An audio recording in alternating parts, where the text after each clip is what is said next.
But let's start with the video and I'll be quiet.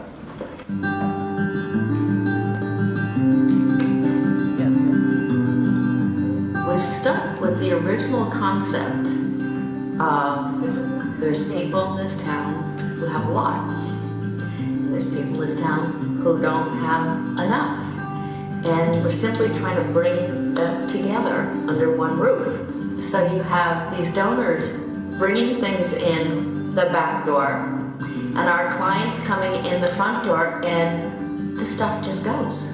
What we're doing is making a very tangible difference in the lives of our neighbors in town. During my years living here, I've come in contact with families who have fallen on hard times and have turned to neighbor to find the necessary food to feed their children. Without that, they would really be between a rock and a hard place. Right now, Neighbor to Neighbor ranks as the third most referred to agency for our clients. We have referred, and Neighbor to Neighbor has enrolled over 500 families in the food program. They average about 1,000 visits each month. You can't get anything more basic in the way basic needs than food and clothing. And Neighbor to Neighbor fills that void. It's a structured way of doing what people used to do before these nonprofits were established. You knew in your neighborhood who was struggling. They needed extra help. And there was no shame in it because you knew that you may be the recipient today, but as soon as you could, you would do it for somebody else in your neighborhood. Small community feel, big impact. Because this is our 40th anniversary, I have had the joy and the privilege of talking with some of the women who were involved in the late 60s and early 70s, even before we became incorporated in 1975. And what I love about this organization today is what they loved about this organization in 1975. And that is that what we do is we are truly an organization of neighbor. I guess my early days of neighbor were really being pressed into service by my mother. And like every teenager, did it very reluctantly. My mother's name is Betty Sheridan, and she got involved with Neighbor to Neighbor right at the very beginning. In those early days, it was Betty Sheridan and Ann Westerfield and Jane Fleming and all the children doing a lot of the sorting and the picking up and the distribution of whatever it is. I think the lessons Neighbor taught me as a kid is many hands make light work. Most meaningful and important thing that I did when I was board president was to be very involved in the creation of a client choice food pantry. The client comes, gets a shopping cart, has a certain amount of food that they can get for their family depending on the size of it. And they go around and they pick what they want as if they were in a grocery store. My name is Veronica Jimenez and I'm very neighbor to neighbor. I came today to get my food. I come every week. It's a big help because I have 3 kids, a 14-year-old, a 5-year-old, and a baby, and my little sister. She has a special needs. She lives with me. Over the summer, kids getting supplemental food through the school program, they weren't getting those breakfasts or lunches anymore. Because of that, all these donors came and donated peanut butter and jelly. And of course, that was a miracle. It's a very good program. I like it because people are great here. They're so friendly, so nice. A lot of clothes, shoes, help you in your budget. 1 year, I remember I came and my son was about to start school and I find shoes, pins, sweaters, everything he needs. So I'm grateful and I thank God because we're here and they're here for help us. The person who is choosing the clothing from the clothing room wants to look just as nice as you do, or wants to be able to hold their head high and say, you know, my child is dressed in clean, attractive clothing. Somebody came in just yesterday or Tuesday and said, would you happen to have a wedding dress? And we have a closet, and Jane went in the closet and there was this wedding dress. And Jane said, is it for you? She says, no, my daughter. And this woman was just overwhelmed. Well, this gentleman came in and he brought a big bag of clothing and he was taking out each piece and describing what it was and about it, and it was very sweet. And then he said, the reason this is so important to me is because when I was growing up, we actually came to Neighbor for food and clothing for many years. Our family really depended on it. And now my brother and I are both in the Merchant Marines. We're successful, and now I get to give back to this organization that helped me so much growing up. We outfitted a girl who was doing an internship in White Plains as part of her college curriculum. She did not have clothing for this job, and when she told us what the job was, we were able to outfit her in professional clothes. My name is JP Molina, and I was introduced to Neighbor from my wife and part of our social worker, who thought because at the time we had a young kid, it might be something we'd be interested in and can really help us, and it has. So when you get your bags for your appointment, you should get one for the baby. Okay. One for you. Do you have any other children? No, this is my first. Congratulations. Is everything going okay? Yeah, I just had my appointment yesterday. Baby's nice and healthy, getting big. I was actually referred to Neighbor by a neighbor of mine that told me that they have some great stuff to offer and just stuff to help out when the baby's born and whatnot. And as a new mom, it's great because you can get a little extra help when you need it. You know how much it costs when you go to the grocery store. You don't get out of there for under $50 and you're not getting anything. So think about if you have to feed a family of 6 people and you minimum wage job, there is nothing left over. So these are people that are working in jobs that really in many other places in the country might be considered to be fairly decent wages. And yet what they've learned basically is that for a family, many of these families really are right on the edge, that they look like they can afford to be here. Again, as long as nothing happens that pushes them over the edge. Although the economy is improving, our clientele does not seem to be getting any smaller. The economic recession hit us hard. It hit Greenwich hard. It took a lot of jobs away from this area, and it changed some of the demographics of what we've seen. Used to living a certain way with a certain amount of bills and a certain amount of income coming in. And math had reared its ugly head, and I have 4 children, a wife, a mortgage, expenses, leases on equipment, and it just started getting too big. My family's hungry, they're hungry. And in the end, I did my job, right? Just because I didn't, have the money that day for food, my family did eat. And because of places like Neighbor to Neighbor. Think that you are the client, Like, think you are the client, you are the one who needs, and how you want to be treated. Sometimes you can have problems at home, but when I come here, it's just like with bad problems. I enjoy doing it. If somebody comes with problems, I just will. What do you need? What is? Trying to help, and they change. I said, today's like that, tomorrow going to be better, don't worry.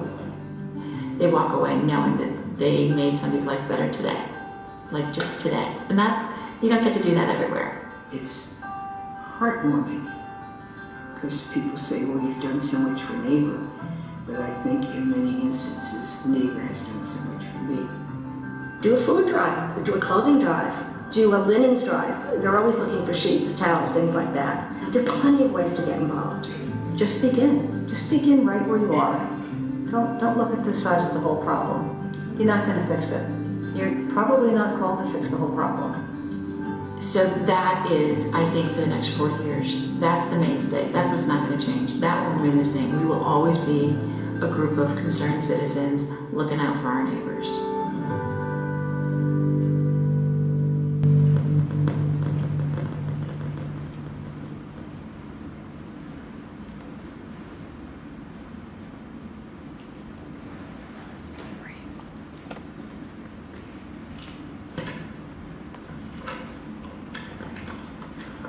Well, I think that was relatively informative. Be pleased to know I've never seen that. So the other DVD I've got is a little older.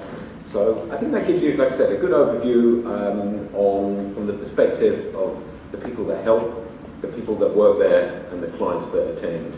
So what I'm going to do, we have two sides of Neighbour, which we are obviously the clothing side and the food side. So what I'm going to do, I'm going to start on the food side. I'll go through what we do and what we don't do there, and then I'll kind of gravitate to the clothing. As you saw on the DVD, you know, we've been in operation for in excess of 40 years. Betty Sheridan started it. Julia Rashadi, who you saw on the video, is the daughter. And as she said, she was press ganged into helping out, but I think she actually quite enjoyed it in the end. Obviously, if you're not aware, we're located on the Christchurch campus, 248 East Putnam Avenue, which is right next door to Temple Shalom, opposite the YWCA. You saw Nancy Coughlin, she's our executive director, probably the tallest woman I've ever met, she's about 6 foot. We have 5 full-time members of staff and 1 part-time member, and the rest of it, you know, only operates for the fact that people volunteer. Monday through Friday, we have set volunteers, you know, probably all got a bit of grey hair like me, retired, maybe between jobs or mothers who drop children at school and want to help. I think we have around about 80 full-time volunteers throughout the week, split between, you know, clothing and food.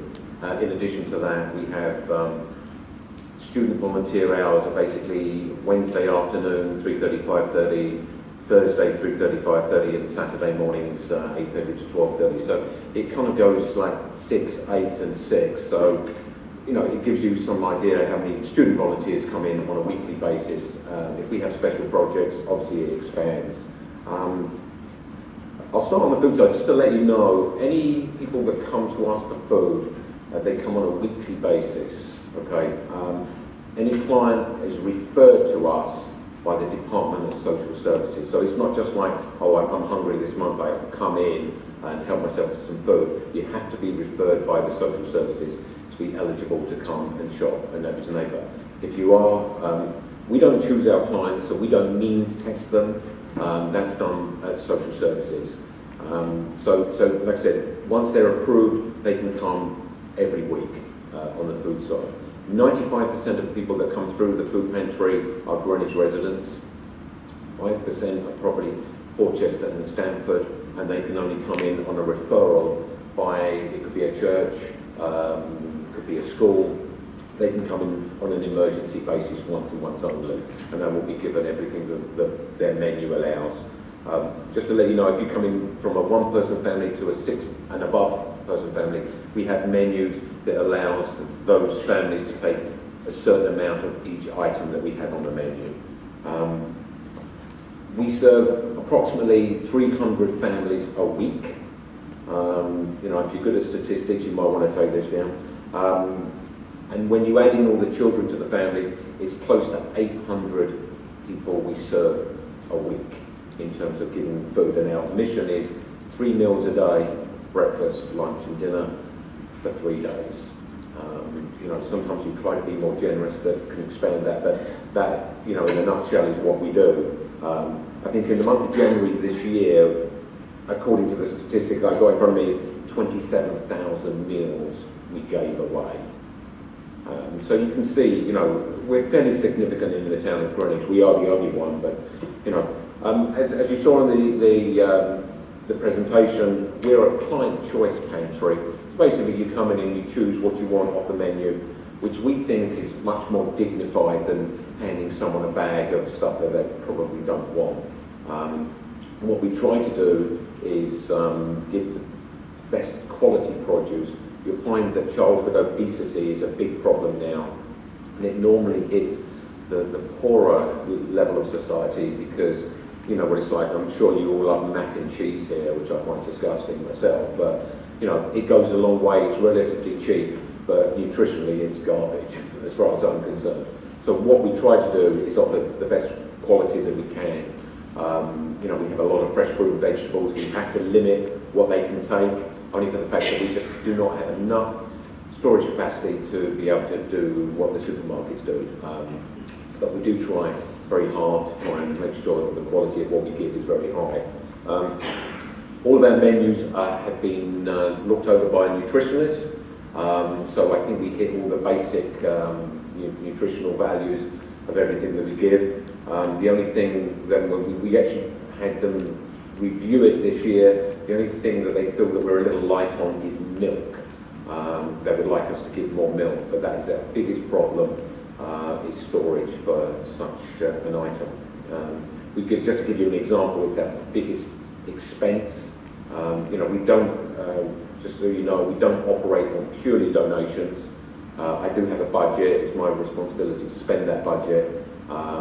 We couldn't just rely on giving a menu on donations alone, because we probably wouldn't be given enough milk one week, maybe not enough vegetables the next week. So we have to purchase and supplement with donations.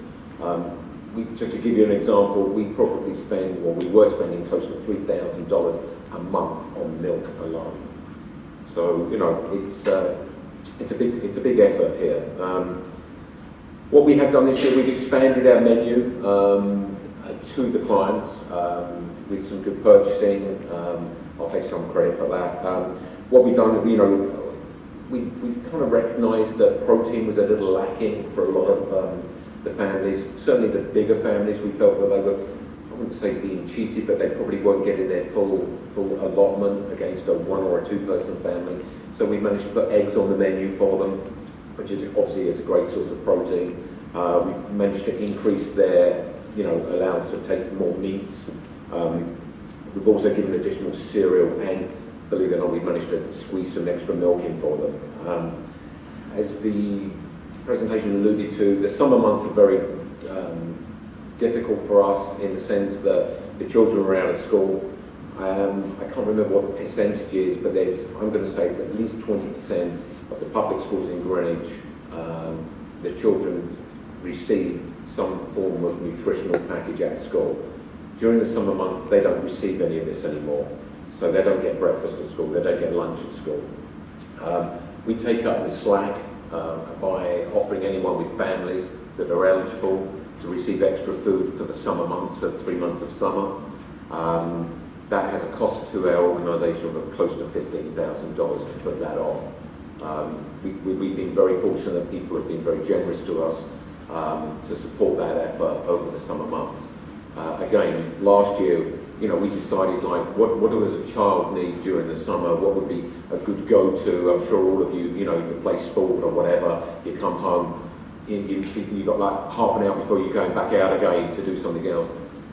Everyone I know seems to, or my kids used to, grab the cereal box and cereal and milk. So we've managed to increase that area for the kids in the summer, which we think is really, really pretty good. And obviously, in addition to that, through the summer months for the kids, we give them extra tuna, bread, so they can make sandwiches, all that sort of good stuff. What we also do, Monday through Thursday, many of the clients are eligible but are not physically able to get to our facility. Age, infirmity. You may have seen the buses go around, the TAG buses, Transportation Association of Greenwich. They deliver food on our behalf Monday through Thursday. We probably pack bags around about 12 a day for the first 3 days, and I think about 8 for the last on the Thursday. We don't pack bags on Fridays. Fridays we actually have the seniors come in. They get picked up by the bus and they come in and shop. I think it's almost like a day out for them. They can be a little bit aggressive, should I say. They fight each other for the carriage. That in a nutshell is kind of what we do on the food pantry side. As I said, I have a budget that I have to spend. I will make mention of the fact that we're not alone. We do have access to the Connecticut Food Bank, which is based in Wallingford. We also have access to the Food Bank of Lower Fairfield County in Stamford.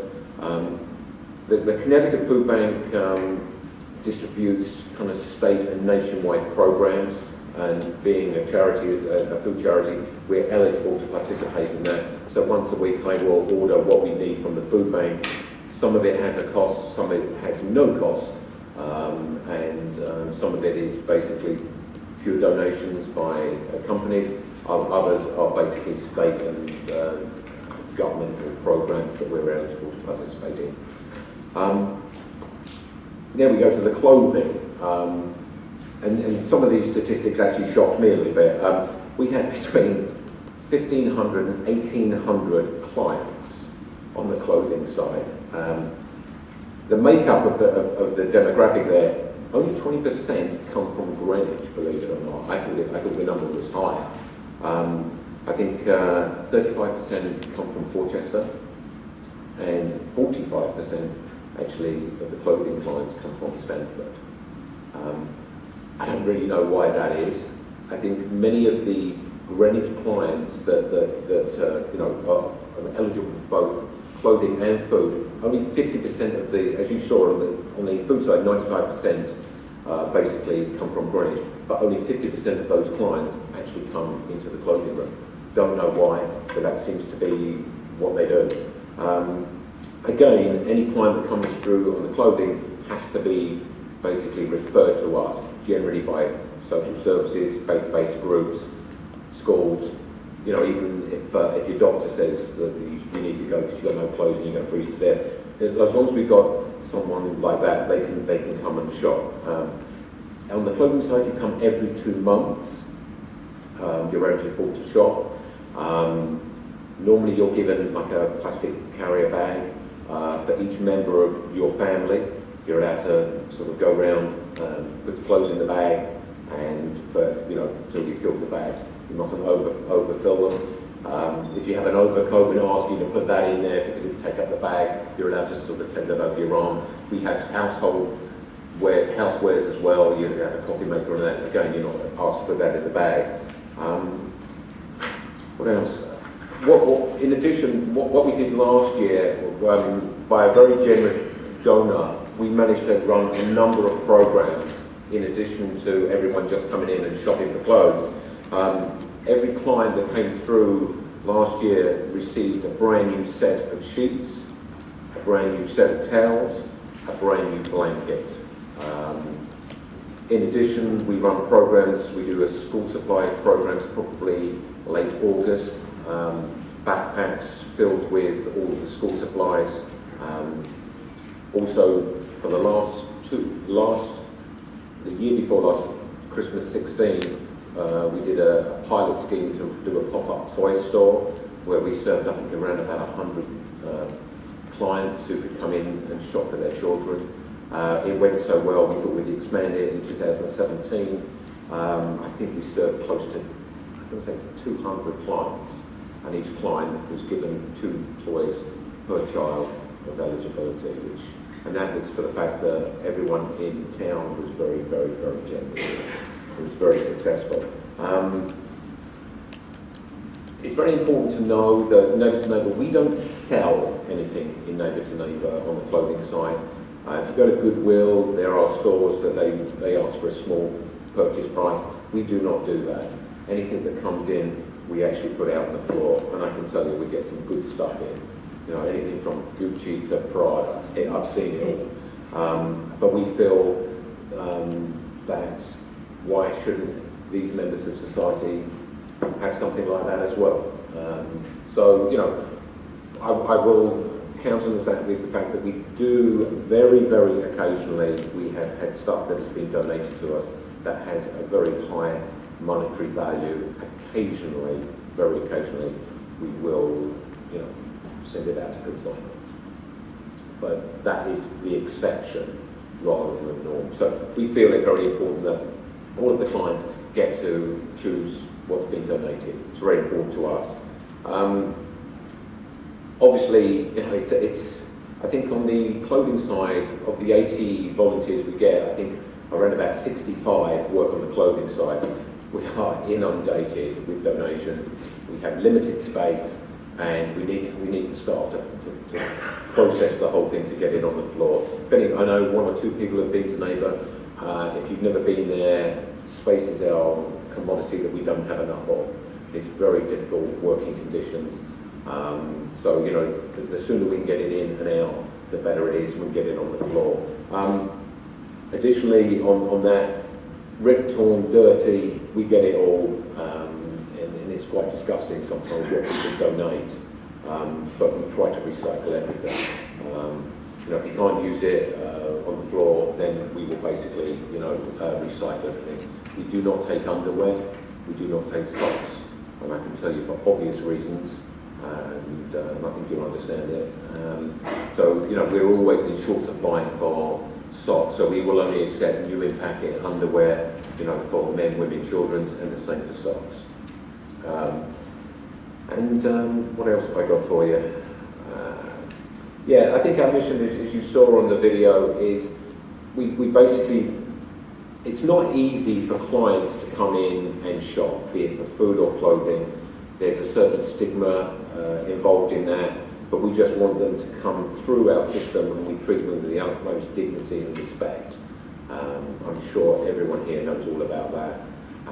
And it's something that's our mantra, and you know, all of our volunteers are ambassadors for Neighbour to Neighbour, you know, both with our donors and with our clients, and it's very important that these people be treated, you know, with the utmost respect, because it's not easy for them. As you saw on the video, you know, a couple of clients, you know, were interviewed, and it's not easy to get them to do that. So, you know, it's very important for us to have that mission, you know, pushed across. Basically, lastly, just to reiterate, we only exist on volunteers. We exist on donations of physical cash, food, clothing. Most of it comes primarily from individuals, but we also have a lot of support from all denomination faith groups in Greenwich and slightly outside. We also get a lot of support from businesses in town. You know, many of the kind of like cake stores and bakeries are very, very generous to us and donate. But ultimately, at the end of the day, no matter how big or small, all of our donors are very important to us. I'll just quickly talk about volunteering opportunities. You know, I've spoken to Ms. Baylor before. I've had, over the period of time I've been there, I think I've been there 3 and nearly 4 years now, I've had great groups of girls in from Convent of Sacred Heart. Normally, as I said, our days are Wednesday, Thursday and Saturday. I don't work Saturdays, but our volunteer coordinators love you, okay? Whenever you come in, we really, really appreciate your help. And I probably know a few faces from old, and I still see them in the street and get a quick hi. So if you are looking to volunteer, you'll find all of the information on our website, ntngreenwich.org. And quite frankly, we have Sign Up Genius. We have added the day being on a Wednesday, so you can sign up there. If you're having trouble, always feel free to reach out to me and I'll find a space for you. If you want to do it as a group, you know, I can kind of work with you as well in that regard. The summer months are a little easier for us because we've got lots of clothes and stuff to sort outside. Obviously, we want you to do it in weather like this. So, you know, we can accommodate bigger groups in the summer. Outside of that, I'm happy to open myself up to questions if anyone has any, but that's pretty much it. I just wanted to talk for a second about volunteering at my base in work. So we're so appreciative that Mr. Lawson came today to talk about Neighbor to Neighbor and the way that Neighbor to Neighbor sort of interacts and intersects in our own community in Greenwich, right? And maybe how we might not necessarily think about some of the people in Greenwich who have these great needs. So one of the things that we're going to try to launch as an all school, and you'll be the first to hear about it because I haven't even launched it to anybody else yet, is an opportunity for us to provide around Easter time, like eggs, right? Yes. For the family. So one of the things, obviously, that's difficult for both Neighbor to store and for people to access is like, you know, kind of like fresher foods, right? Like non-canned foods. I don't know, some of you have worked, right? A few of you have worked sort of in other food pantries and realize that a lot of the donations that these organizations get are obviously like non-perishable foods that like they can store and that people can take and also store in their own homes. But we all know that it's like healthier to eat things that are fresher. So we're going to try to sort of do like kind of like Easter eggs, like kind of in like a little bit of a different way. So if any of you are interested sort of in helping to kind of launch that, we've never done it before. We're going to try to do it in all 3 divisions. Let me know, especially those of you who are interested sort of in hunger. And some of you who maybe are interested in hunger and how it sort of impacts communities like differently, right? And also was sort of found across the board, right? And all different communities have the same, regardless of like what we might perceive as like sort of an economic situation of a community. All communities have people that are hungry, and sometimes in communities like Greenwich, it's even more difficult to reach out to people because they also have like a stigma associated with where they live, right? Like more embarrassed than in some other communities. Like in some communities, like going to food pantries and accessing, you know, supplemental assistance is not sort of like a stigma, right? A lot of, you might have a neighbor who does them or a friend who does them, and in a place like Greenwich, it may be more stigmatized because you may not know as many people who are doing it, and you may feel embarrassed, right? So really trying to sort of understand that like hunger and need crosses, you know, all communities and all people, and that we really can sort of help them, that you know, have talents that can sort of be used to sort of help people in this community to sort of have like healthier choices and to have wholesome foods for them and their families. So we're going to be doing that. So if anybody's interested in that, any of you who might need a service hour in particular are interested in that project, let me know. And also if you're interested in volunteering at Neighbor to Neighbor, either individually or if you wanted to come maybe like as a group after school or on a Saturday to go, maybe some of your teams might want to do something like that. That's something that we can sort of coordinate so you can get a group of girls who will. Yeah. Sorry. Has anyone got any questions they'd like to ask me? You know, it's not mandatory. Any points I may have missed that you can pull me up on? Yes, dear.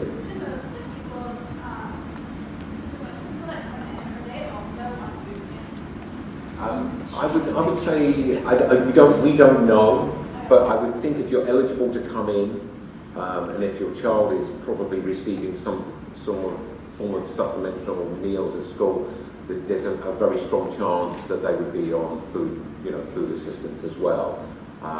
The one thing I would say, if you were on food stamps, that's really helpful. But there's an area that we try to support with people such as, you know, on food stamps. If you didn't know, if you have a food stamp, it's now like a credit card, and then you can go into the supermarket and you can purchase. But what you can't purchase with a food stamp card, which I think is absolutely ridiculous, if you need toothpaste, toothbrush, deodorant, feminine products, toilet paper, anything like that, you cannot purchase that on a food stamp card. So, you know, which I think is ridiculous because I think they're, you know, basic necessities of life. So we try, where possible, you know, when people ask us, you know, do you need anything? You know, we say, look, you know, we could use toothbrushes and toothpaste. Occasionally people do dries and stuff like that, and we can give that out to our client base. Good question, by the way.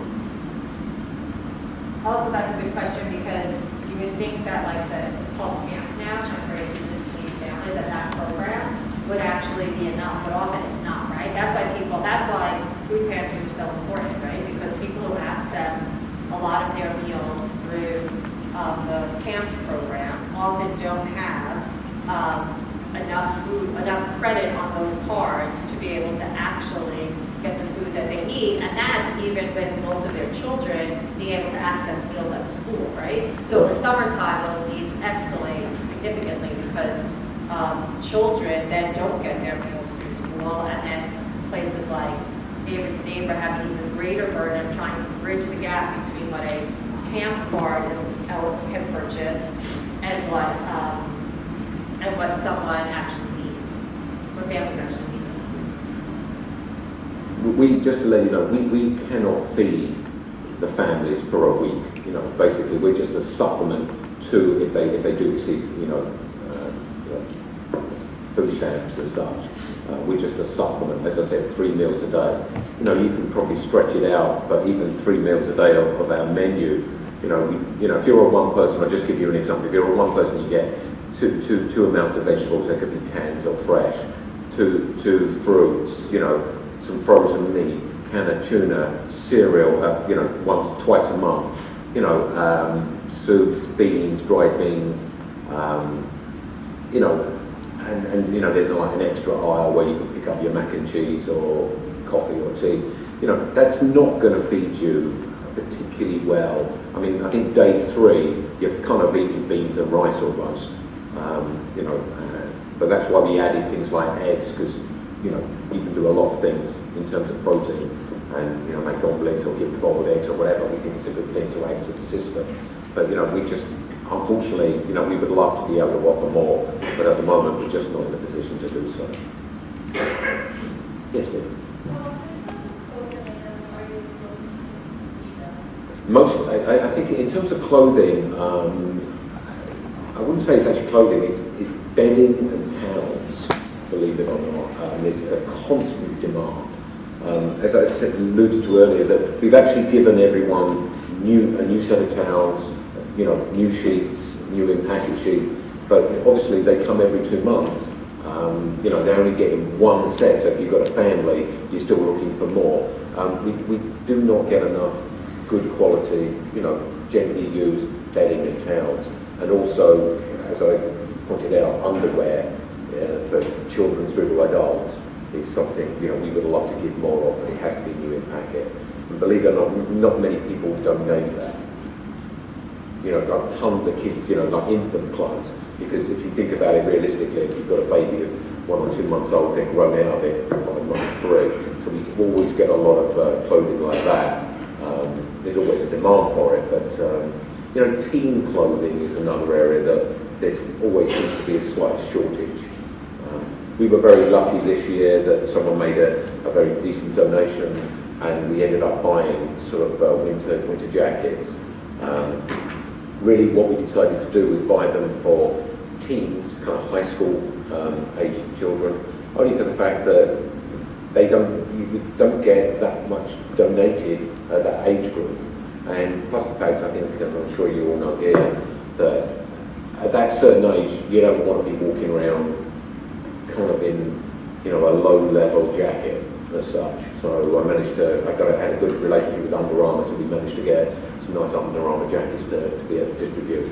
I mean, when you get to a certain age, people are under a certain amount of peer pressure and are very conscious of what they wear. I'm sure you all do here. I know you all wear uniforms, and that's great. But outside of the system and public schools, where you don't have to wear a uniform, you can be ostracised quite quickly for not wearing the right jacket or pants or whatever. Anyone else? Yes, Nick.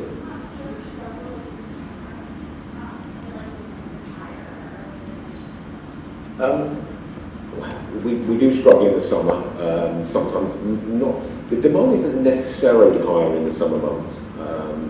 On the food side, obviously, we have, we do have to supply extra. But we kind of know that. We've been doing this, I think, for offering the summer supplement for, I think, the last 5 years. So we kind of plan in front. The bigger problem that we have sometimes is everyone goes away on vacation on the volunteer forms. We're always looking for volunteers through the summer. But I wouldn't say summer is the biggest problem we have in the summer months when schools are out, which are a good source of us receiving donations. We go quiet in terms of donations during the summer months. Thanksgiving Thanksgiving to Christmas is our biggest time of the year and busiest time. And quite frankly, I'm still working off food that's been donated now, from the Thanksgiving period. The summer months does go very quiet in terms of donation, certainly on the food side. On the clothes, it's pretty constant. What we normally find is everyone sort of starts spring cleaning, either around Christmas for whatever reason, because they've got nothing better to do, I guess. But the summer months, everyone starts donating, and we get it's fairly constant, but we do get some quite inundated with clothing around the summer months as well. Anyone else, or are you dying to go back to class? No? Well, I thank you very much for your time. I really appreciate it.